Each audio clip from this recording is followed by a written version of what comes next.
what is the visionary's role in understanding the outside?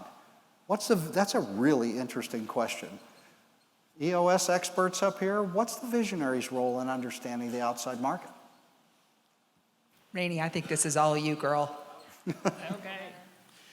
Okay, so when I start working with clients, we have a visionary in multiple functional boxes, right? So they're performing lots of different roles, and they might get around to being a visionary when they have time.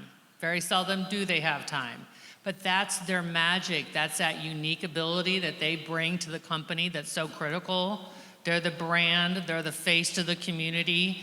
They need to be out there talking and engaging and networking with people and really focusing on that footprint where we're going.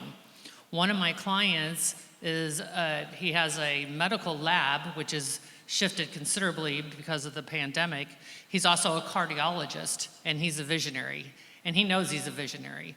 But he also saw his business almost go bankrupt in 2019. In 2020, because of the pandemic, good for him, he was able to ramp it up to like a $50 million operation in 1 year. I'm not kidding.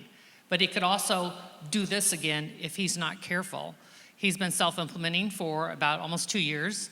And he brought me in. We just started here probably about 2 months ago and said, hey, I want to start over again. I want to make sure it's implemented right because my company has to pivot almost overnight for us to be able to survive. And I said, yeah, doctor, I completely agree, but that means we need you focusing on the external market and looking for all those key indicators that's going to enable us to quickly make that shift. So he's building really strong operational people in place, but it's just so important to really step into that visionary role, own it, and drive it to help us shift quickly in the market.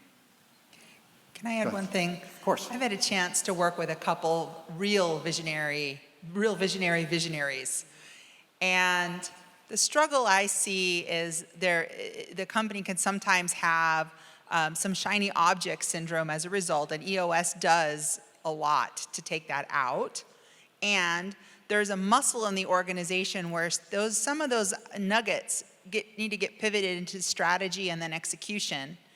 And what we call that in marketing is a go-to-market plan. And at Chief Outsiders, we did a survey of CMOs last quarter that asked, what are the biggest trends and what kind of resources would you like to add to your team if you could add any? This was to CMOs.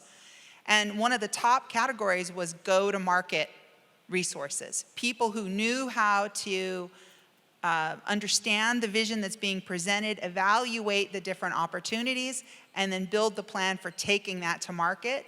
And that lives in this CMO world, that lives in marketing. CMOs know they need more of it right now, and I think last year exposed any weaknesses company may have had in that muscle because we were all going to market in a very different way.